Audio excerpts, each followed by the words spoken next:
नमस्कार, podcast with Bhagesh में आप सभी का स्वागत है। दर्शकों, आज के इस पॉडकास्ट में एक खास मेहमान उपस्थित है जिनके परिवार में ही जब उनका जन्म हुआ तब से उनके परिवार में राजनीतिक माहौल हुआ करता था। फिर उन्होंने जब पढ़ाई शुरू की उसके बाद भी वो एक युवा नेता बने, स्टूडेंट लीडर रहे और आज की तारीख में वो कोऑपरेटिव सोसाइटी और इस सेक्टर में बहुत ही आगे बढ़ चुके हैं। हमारे आज के इस खास पॉडकास्ट में हमारे साथ उपस्थित है आज के खास मेहमान मनीष संघानी जी। मनीष जी, स्वागत करता हूं मैं आपका पॉडकास्ट विद भागेश में। मनीष जी, सवालों का सिलसिला शुरू करेंगे। सबसे पहले तो कहाँ पे जन्म हुआ और किस तरह का माहौल था बचपन में जब आप छोटे थे परिवार में, क्योंकि आपके फादर दिलीप भाई संघानी पॉलिटिक्स से जुड़े हुए थे पहले से, तो कैसा माहौल हुआ करता था फैमिली में? मेरा जन्म तो हमारा जो एरिया है अमरेली डिस्ट्रिक्ट वहाँ ही हुआ है। और जब मेरा बोर्न हुआ तब मेरे पापा एमएलए थे।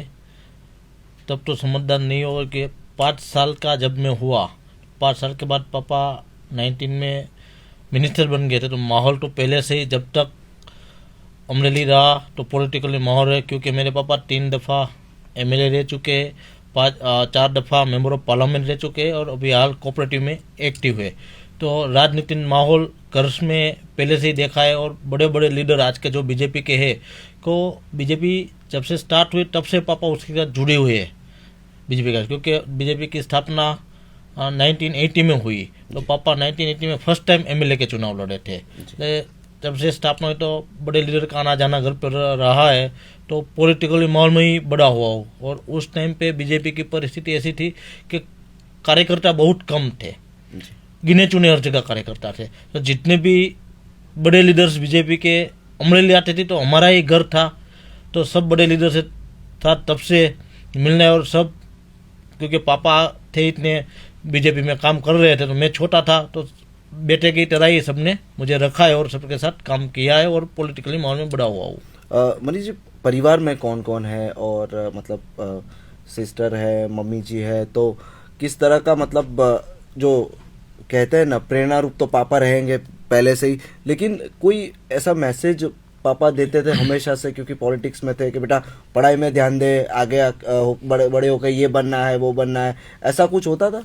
हाँ, वो तो हर किसी के पापा बोलेंगे पढ़ाई तो जरूरी है, कि पढ़ाई होगी तो सामाजिक जीवन में काम लगेगी। और जितना पढ़ोगे तो कहीं ना कहीं पढ़ लिख के कोई डॉक्टर, इंजीनियर या आईएएस ऑफिसर बनना जरूरी नहीं।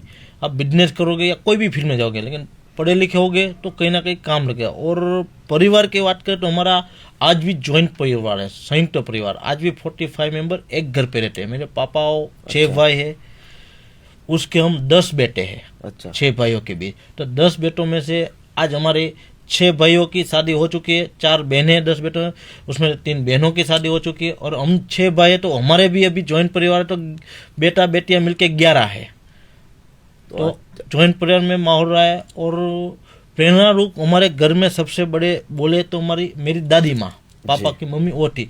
आज तो भगवान की दया थी, भोलेनाथ की कृपा से पॉलिटिकली बहुत अच्छा है, बिजनेस के लिए आर्थिक भी बहुत अच्छा है। लेकिन जब पापा का पॉलिटिक्स स्टार्ट हुआ था, वो कॉलेज में थे, वो जीएस थे, तो हमारा परिवार इतना सद्धर नहीं था। अच्छा। और पापा खुद वो गन्ने का जूस निकाला करते थे कॉलेज के टाइम में, और चालू जीएस थे। अच्छा।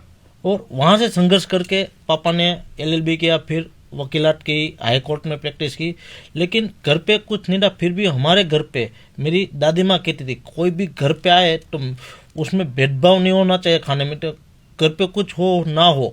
दादी माँ मेरी बाजू वाले से मांग के लाके, लेकिन बिना खाए हमारे घर से कोई नहीं जाता था। आज हमारे घर पे कोई भी बड़ा बिजनेसमैन हो या छोटा रिक्शा चलाने वाला हो, कोई भी बड़ा पॉलिटिशियन हो, अटल बिहारी वाजपेयी जी, अडवाणी जी से लेके वार्ड का सामान्य कार्यकर्ता हो, हमारे घर पे खाना खा के गया है।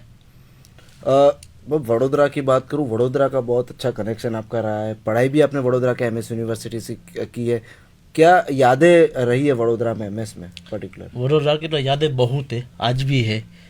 इसलिए तो आज आपने जो यादें, उसलिए आप लोगों से मुलाकात है तो आया हूँ।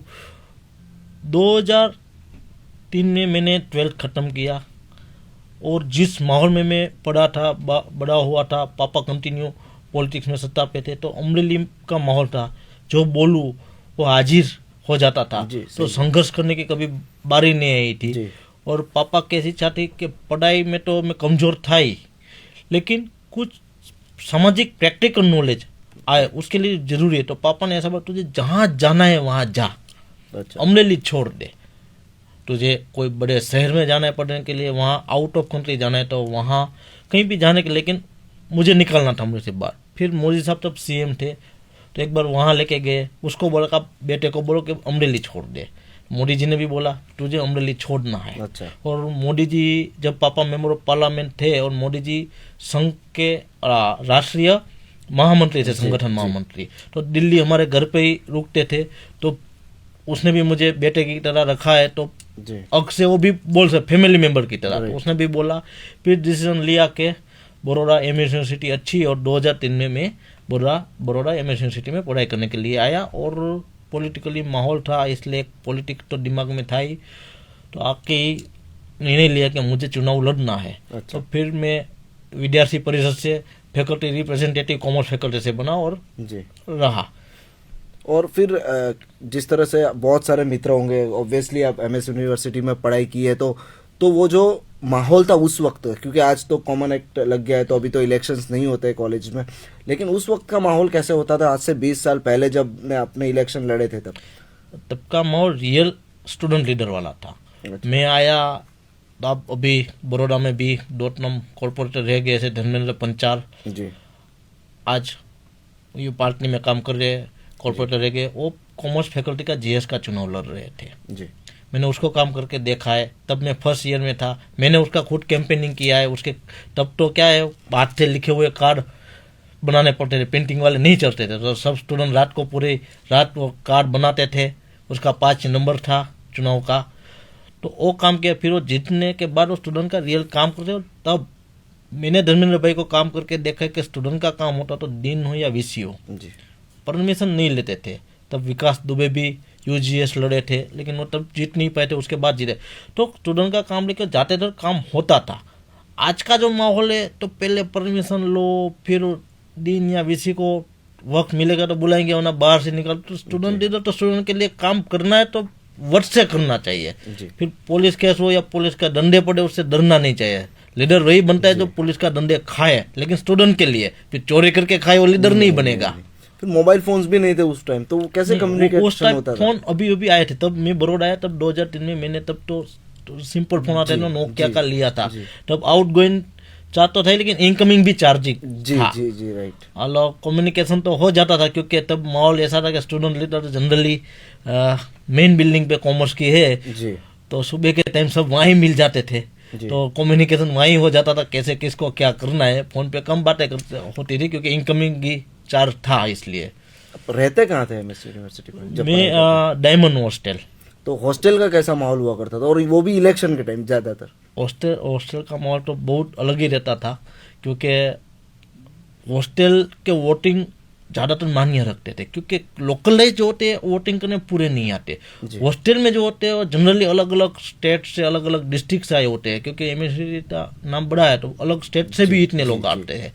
तो वो ज़्यादातर लोग वोटिंग करने जाते थे, और नया नया उत्साह रहता था उसको, क्योंकि उन लोगों ने बाहर से आया तो उसने चुनाव देखा नहीं था, क्योंकि चुनाव प्रथा जनरली बहुत ज़्यादा जगह बैंड हो गई है। तो यूनिवर्सिटी में चालू थी तब, तो उसको भी एक वोटिंग करने का क्रेज है, तो वोटिंग ज़्यादा होता था। हॉस्टल जिस तरफ चले वही पक्ष जीतता था। उसके बाद जब राजनीति की एक्चुअल में शुरुआत हुई, अभी आप युवा नेता है गुजरात बीजेपी की अगर हम बात करें, तो युवा मोर्चा का कैसा माहौल? ऑल गुजरात सब जगह आप एज अ कार्यकर्ता भी गए होंगे, एज अ नेता भी गए होंगे, वो एक पार्टी लेवल का कैसा अनुभव रहा अभी तक? वो भी बहुत अच्छा अनुभव रहा, क्योंकि यो आज भारतीय जनता पार्टी यानी गुजरात की लीडिंग पार्टी है। कितने सालों के गुजरात की जनता ने भारतीय जनता पार्टी को प्यार दिया और सरकार बन रही है, और उसमें मुझे युवा मोर्चा में उपाध्यक्ष की पदवी मिली और काम करने का अवसर मिला, तो मैं शीर्ष नेतृत्व का उसके लिए आभार मानता हूँ, जिसने मुझे लायक समझौता दिया। और उसी के माध्यम से मुझे पूरे गुजरात में और सौराष्ट्र में ज़्यादा घूमने का हुआ, तो लोगों का भी प्यार इतना मिला। और युवा नेता के रूप में काम करना अलग बात की, तब युवा नेता में सिर्फ स्टूडेंट की बातें आती थी, एडमिशन करवा दो, जी। कहीं सिफारिश कर दो, हॉस्टल में फीस कम करवा दो, नॉर्मल प्रश्न। लेकिन जब पार्टी के साथ जुड़े और काम करेंगे तो बहुत तरह किसी के पर्सनल प्रॉब्लम, आर्थिक सहाय, वहाँ किसी का अपने एरिया में काम नहीं हुआ छोटा तो वो भी अलग अलग जाइंट प्रश्न क्वेश्चन आते हैं। तो वो सोल्व करना भी एक बड़ा टास्क है। 100 लोग आते हैं तो उसमें से 50% के ही लोग काम होते हैं, 50 के नहीं होते तो नाराजगी भी होती है।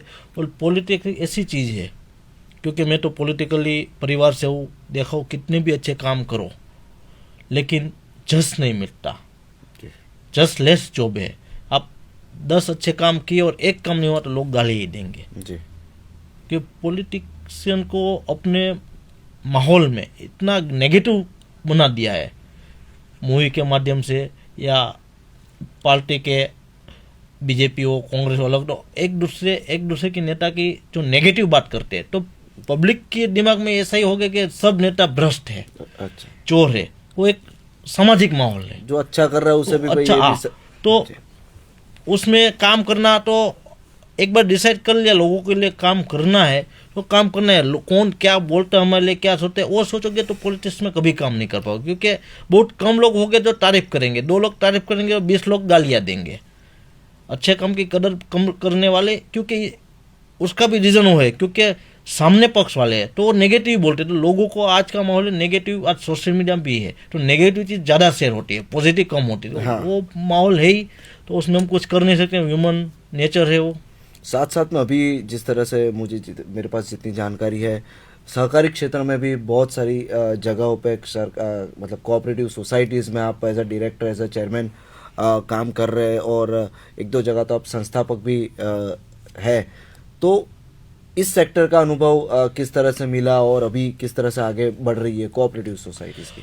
कोऑपरेटिव सेक्टर की बात करूँ तो मेरे पापा 95 से शायद अमरेली डिस्ट्रिक्ट कोऑपरेटिव बैंक के चेयरमैन थे, तो कोऑपरेटिव का माहौल देखा है। और मुझे कुछ करना है, अपने दम पे सीखना है, एक दिमाग में पहले से चाहत थी। तो 2012 में मैंने, जैसे कि मुझे क्रेडिट कोऑपरेटिव सोसाइटी बनानी है, तो उसका नाम रखा Sardar Patel credit cooperative society. उस टाइम पे मेरे पापा कोऑपरेटिव मिनिस्टर्स थे। वो चाहते तो 1 हफ्ते में डिस्ट्रिक्ट रजिस्ट्रार को बोलते 1 हफ्ता या 15 दिन में कोऑपरेटिव सोसाइटी मेरी रजिस्ट्रेशन हो सकती थी।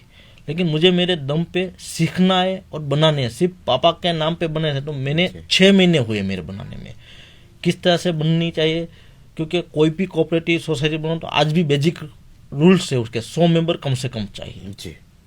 तो 100 मेंबर मुझे करने थे और 100 मेंबर के पान कार्ड चाहिए, तब आधार कार्ड नहीं था जी। तो पान कार्ड सबके चाहिए। तो उस टाइम पे 2012 में तो पान कार्ड भी सब नहीं रखते थे। आज तो सबके पास हो गया, 18 साल के हो जाए तो पान कार्ड निकाल लेते हैं, क्योंकि बैंक अकाउंट के लिए भी चाहिए। तब बैंक अकाउंट के लिए पान कार्ड की रिक्वायरमेंट नहीं थी 2012 में। तो कितनी मेहनत, 1-2 महीने तो मैंने मेहनत की तो पान कार्ड वाले 100 मेंबर ना हो। फिर डिसाइड किया कि क्या हो, तो एक दोस्त की ऑफिस थी मेरी, वहाँ मैंने टेम्पररी मेरी ऑफिस बनाई। 100 मेंबर तो लिस्ट कर लिया अपने अपने दोस्त को ने, जो डॉक्यूमेंट है वो दे जाओ, ड्राइविंग लाइसेंस से जो है। पान कार्ड मैंने 30 लोगों के पान कार्ड आए होंगे, 70 लोगों के पान कार्ड मैंने खुद निकाले मेरे पे, लेकिन क्रेडिट सोसाइटी बनाई थी। फिर पान कार्ड बने, फिर रजिस्ट्रेशन करवाई और 6 महीने बाद मेरी वो संस्था बनी 2012 में, उसकी स्थापना हुई। तो आज भी मेरी Sardar Patel credit cooperative society तहसील से चालू हुई थी, फिर उसकी डिस्ट्रिक्ट लेवल की मान्यता है, फिर मल्टी डिस्ट्रिक्ट हुई, आज स्टेट लेवल की मान्यता है। तो अच्छा ग्रो कर रही है। आज 1000 से ज़्यादा उसमें मेरे पास सभासद है और 4-5 करोड़ का मैंने वो धिरान किया हुआ है। तो ये संस्था अच्छी चल रही है। आज भी कोऑपरेटिव में काम है, वहाँ मेरी शुरुआत थी। आज मैं अमरेली डिस्ट्रिक्ट कोऑपरेटिव यूनियन का चेयरमैन हूँ। उसके नाते मुझे जब भारत सरकार ने पहला कोऑपरेटिव मंत्रालय बनाया, उसके मिनिस्टर अमित भाई शाह को बनाया जी। और अमित भाई शाह ने मिनिस्टर बनने के बाद एक सहकारी सम्मेलन दिल्ली में रखा। तो अमरेली डिस्ट्रिक्ट यूनियन के चेयरमैन के नाते मुझे वहाँ जाने का अवसर मिला और वहाँ अमित भाई शाह ने अपनी स्पीच में ऐसा बोला कि युवाओं को कोऑपरेटिव में इंटरेस्ट लेके आगे आना चाहिए जी। और कैंपस कोऑपरेटिव बनानी चाहिए कि स्टूडेंट टाइम से ही उसको कोऑपरेटिव का नॉलेज मिले, प्रैक्टिकल। और मेरे दिमाग में बात बैठ गई, क्योंकि मैं डिस्ट्रिक्ट यूनियन का चेयरमैन, तो डिस्ट्रिक्ट यूनियन का काम ही बेसिकली वही है कि नई कोऑपरेटिव संस्था बनाए, उसको रन करे, काम करे। तो मेरे को कमिटमेंट, तो मैं अभी युवा हूँ तो मैं क्यों मेरे डिस्ट्रिक्ट में नहीं कर सकता। तो पूरे भारत देश में पहली 2 campus cooperative society Amreli district में बनी है और उसका नेतृत्व पूरा स्टूडेंट के हाथ में है। ऐसा नहीं कि प्रिंसिपल या प्रोफेसर करे, उसका कैंपस का चेयरमैन जो स्टूडेंट होगा वही रहेगा, बोर्ड ऑफ डायरेक्टर स्टूडेंट 3 है। तो अमरेली डिस्ट्रिक्ट में 2 बन गए और आगे भी मैं बना रहा हूँ। अमरेली जितनी भी कॉलेज में सब में बनाऊंगा, उसके बाद पूरे स्टेट में जहाँ जहाँ कॉलेज है, जहाँ जहाँ मुझे अवसर मिलेगा तो वहाँ कैंपस कोऑपरेटिव बना के नए युवाओं को कोऑपरेटिव में आगे कैसे काम किया जाए उसका मार्गदर्शन देंगे और उसको एक्टिव करेंगे।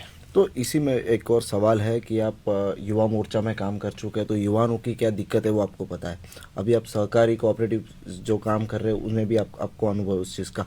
तो दोनों को चीज़ को मर्ज करें तो युवाओं को कितना मतलब उपयोगी है अपने जीवन में। अब क्रेडिट सोसाइटी या कोऑपरेटिव सोसाइटी की हम बात करें,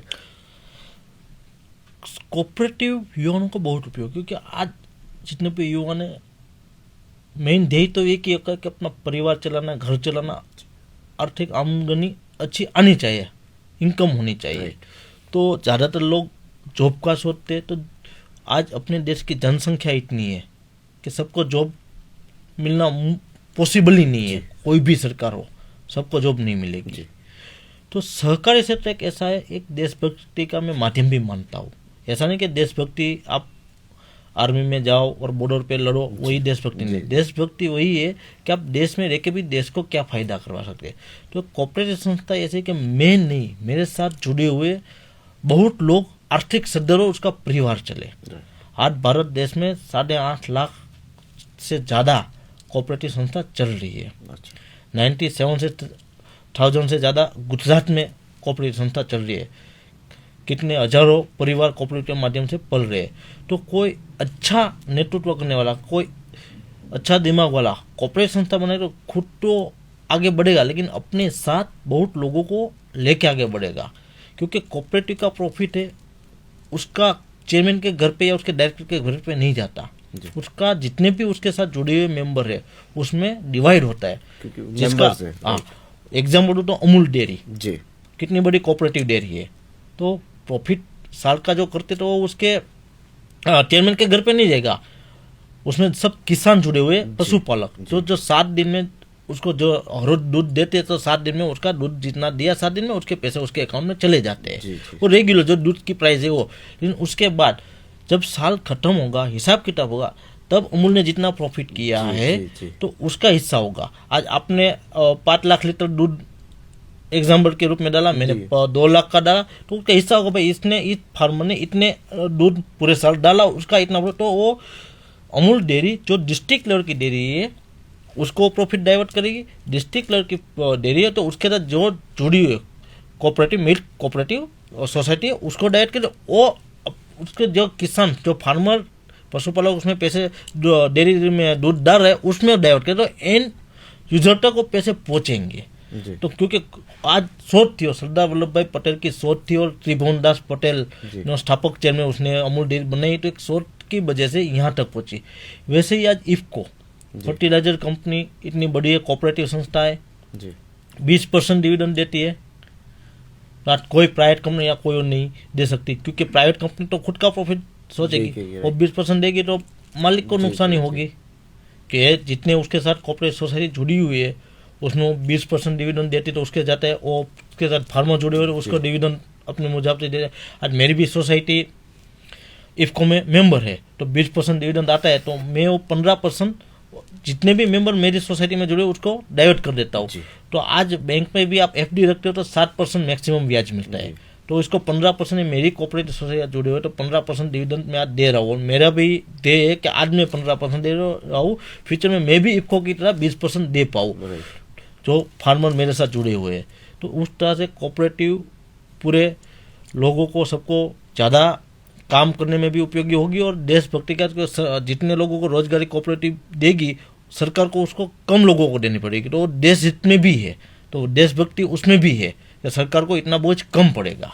मैं बात करूं इतनी सब कुछ जिम्मेदारियों के बावजूद किस तरह से फ्री टाइम में परिवार के साथ कैसे समय बिताते हैं और क्या करना पसंद है पर्सनल टाइम में?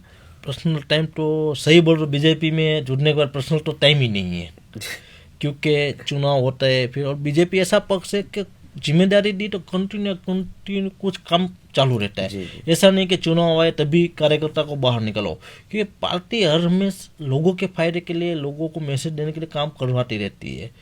तो और वैसे चुनाव के टाइम पे तो घर पे हफ्ते में 2 हफ्ते में एक बार जाने का टाइम मिलता है। जैसे अभी मेरे वाइस प्रेसिडेंट में रहा युवा बीजेपी का, तो 2 चुनाव उसमें आए बड़े, एक तो असेंबली का और लोकसभा का। तो असेंबली के चुनाव में तो ऐसा था कि मेरा बेटा मुझे बोलता था कि पापा ज़्यादा दिन घर पे रुको, ऐसा हो।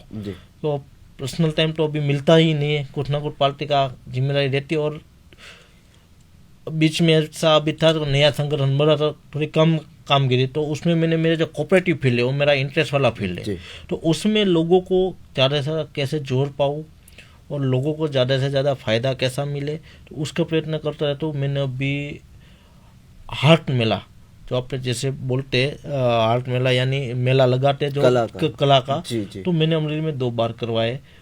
जो बहनें घर पे बैठ के कामगिरी करती हो, अच्छी चीज़ें बनाती हो, जो कोऑपरेटिव सोसाइटी काम करती हो, तो दोनों बहुत सक्सेस और सभी को उसमें बहुत अच्छी इनकम हुई।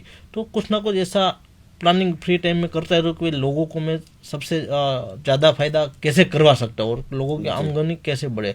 तो हमने वहाँ अमरेली में डिस्ट्रिक्ट कोऑपरेटिव यूनियन के माध्यम से जो बहन घर पे बैठ के राखियाँ बना सकते, तो हम राखियाँ बनवाते हैं। और राखी तो हर भाई को, हर बहन को बांधनी पड़ती है, तो रक्षाबंधन के टाइम पे हम बेचते हैं। तो पूरे साल जो काम करवाते हैं तो बहनों को भी एक इनकम होती है।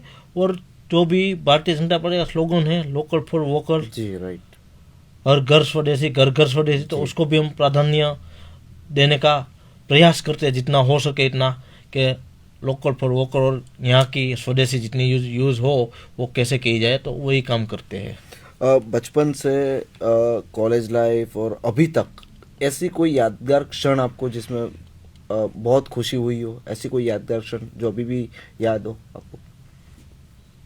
हम तो यादगार तो बहुत सारी है, क्योंकि पापा जब मिनिस्टर बने तो एक अच्छा माहौल था जी। फिर पापा भी इफ्को के चेयरमैन बने, तो सभी। और कॉलेज की यादगार वो तो मैं जब आया यूनिवर्सिटी का चुनाव क्या था मुझे पता नहीं था जी। लेकिन दिमाग में सोच लिया कि एफआर बनना है, पहले तो जीएस बनना है। एफआर क्या है वो पता ही नहीं था, जब मैं आया 2000 तो एफआर होता है पता ही नहीं था, क्योंकि अमरेली से आया वहाँ चुनाव नहीं होते थे, पापा जीएस थे, तो दिमाग में जीएस बनना है। यहाँ फिर पता चला भाई यहाँ सीआर, एफआर, एफजीएस, यूजीएस, वीपी इतनी पोस्ट है। तो फर्स्ट ईयर में तो बोले फर्स्ट ईयर वाला जीएस नहीं लड़ सकता, और लड़ता तो जीतता भी नहीं, क्योंकि उतना कोई जानते ही नहीं थे। मैं अमरेली से सीधा आया था। फिर और पापा तब मेंबर ऑफ पार्लियामेंट थे, तो विद्यार्थी परिषद वाले सब लोग मिले, बोले फर्स्ट ईयर में सीआर या एफआर लड़ सकते, तो फिर मैं एफआर लड़ा। कब कैसे लड़ा पता नहीं, लेकिन था लड़ना, तो लड़ा, बन भी गया जी। फिर बाद में रियलाइज होता कि तो बन गया, लेकिन फर्स्ट ईयर वाले स्टूडेंट को जो कोई पहचानता नहीं है उसके लिए आके बनना बड़ी मुश्किल बात थी, लेकिन महादेव की कृपा थी तो बन गया। फिर दोबारा चुनाव लड़ने का अवसर नहीं मिला, क्योंकि मैं जब यहाँ पढ़ने के लिए आया तो मैं पढ़ने में कमज़ोर था, मैंने पहले बताया जी। पापा की इच्छा थी कि बाहर निकले। पापा ने तो मुझे ऐसा कह के भेजा था, पास हो फेल हो कोई फर्क नहीं पड़ा, 4 साल तुझे बड़ौदा रहना है, संघर्ष का जीवन देखना है, ग्रेजुएट ना हो तो किसी को बताना मत ग्रेजुएट मत नहीं हुआ, इतना ही क्या किया 4 साल कॉलेज की, कौन डिग्री मांगता है। तो पापा ने बोला, वैसे ही मैंने फर्स्ट ईयर में 2 साल किए, फिर ग्रेजुएट हुआ। और रूल्स था कि एक बार फेल हुए तो आप फिर चुनाव नहीं लड़ सकते। अच्छा। और मैं आया उसके बाद ये रूल्स लागू हुआ, तो फिर जीएस बनने का अवसर मुझे नहीं बना, लेकिन विद्यार्थी परिषद में काम करने का अवसर मिला, तो जीएस में बना नहीं, लेकिन बनवाए सही। जब तक बड़ौदा रहा तो हमने जिसको लड़वाया तो उसमें से बहुत सारे लोग जीएस भी बने, वाइस प्रेसिडेंट भी बने, फैकल्टी जीएस भी बने, तो वो सब यादगार पल है। और आज भी वो सब लोग जुड़े हुए हैं मेरे साथ। ऐसा नहीं कि यूनिवर्सिटी ख़त्म हो गई तो सब अपने अपने, आज भी कहीं ना कहीं जुड़े हुए। और सबसे बड़ा फ़ायदा मुझे वो हुआ है कि मैं देश में कहीं पर भी जाता हूँ तो एमएस यूनिवर्सिटी में पढ़ने वाले कोई ना कोई मुझे कहीं ना कहीं मिल जाते जी। हैं, बोलते कि मैं एमएस में पढ़ा था और आपके साथ काम करता था। जी। तो बड़ा एक यादगार पल होती हो सबके, भाई एमएस में हमने एक किया। और स्टूडेंट लाइफ से तो हंगामे तो किए थे, बहुत सारे आंदोलन जी, किए, जी। विरोध किए, तो पुलिस भी इतनी बार पकड़ के ले गई। तो सब यादगार पल है कॉलेज की। सो जिस तरह से बात की, बहुत सारे युवा ये पॉडकास्ट देखते हैं, क्या मैसेज देंगे आज के युवा को अपने करियर रिलेटेड भी, और जिस तरह से कोऑपरेटिव में तो आप काम करते हैं, किस तरह से अपने लाइफ में आगे बढ़ना चाहिए? आज के युवाओं को मेरा एक ही मैसेज है, कोई भी पोजीशन हो, अच्छी खराब कोई भी परिस्थिति में आप काम करते रहो। काम करने का जज्बा होना चाहिए। जो काम करते रहोगे तो एक न एक दिन कामयाबी जरूर आपके पास आएगी। कोई भी परिस्थिति में हारना नहीं है, क्योंकि हार और जीत वो तो सिर्फ परिणाम होती है, लेकिन कोशिश करना हमारा काम होता है। और कोशिश करने वाले की कभी हार नहीं होती। आज नहीं तो कल वो हमेशा जीतता है। तो आप अपनी लाइफ में कोई भी फील्ड में हो, जॉब कर रहे हो, बिजनेस कर रहे हो, पॉलिटिक्स में हो या अन्य कोई भी फील्ड में हो, उसमें अपना पूरा योगदान देके, सर्वश्रेष्ठ देके उसमें काम करो और आगे बढ़ो। तो मुझे विश्वास है आप 100% कल जाके आगे बढ़ोगे और बड़े इंसान बनोगे। जय हिंद, वंदे मातरम, भारत माता की जय। तो बहुत बहुत शुक्रिया, इतनी व्यस्तता में से आप समय निकाल पे हमारे स्टूडियो में आए और अपना कीमती समय दिया, उस चीज़ के लिए मनीष जी वापस एक बार आपका धन्यवाद करता हूं। तो ये थे मनीष संघानी जी, जो कोऑपरेटिव सोसाइटीज जो होती है, साथ साथ भारतीय जनता पार्टी के युवा नेता, स्टूडेंट लीडर रह चुके हैं वडोदरा में। तो इनसे बातचीत की हमने, बहुत अच्छा लगा और बहुत सारी इन्फॉर्मेशन उन्होंने दी, अपनी स्टूडेंट लाइफ के बारे में उन्होंने बताया, और साथ साथ में एक युवा मोर्चा का कार्यकर्ता किस तरह से काम करता है, एक नेता किस तरह से काम करता है, और कोऑपरेटिव सोसाइटीज़ में किस तरह से काम किया जा सकता है और आगे बढ़ा जा सकता है। और आज के युवाओं को भी उन्होंने बहुत बढ़िया संदेश दिया। तो वापस एक बार मैं धन्यवाद कहना चाहता हूँ आपका कीमती समय देने के लिए। तो ऐसी ज़्यादा जानकारी के लिए देखते रहिए पॉडकास्ट विद भागेश।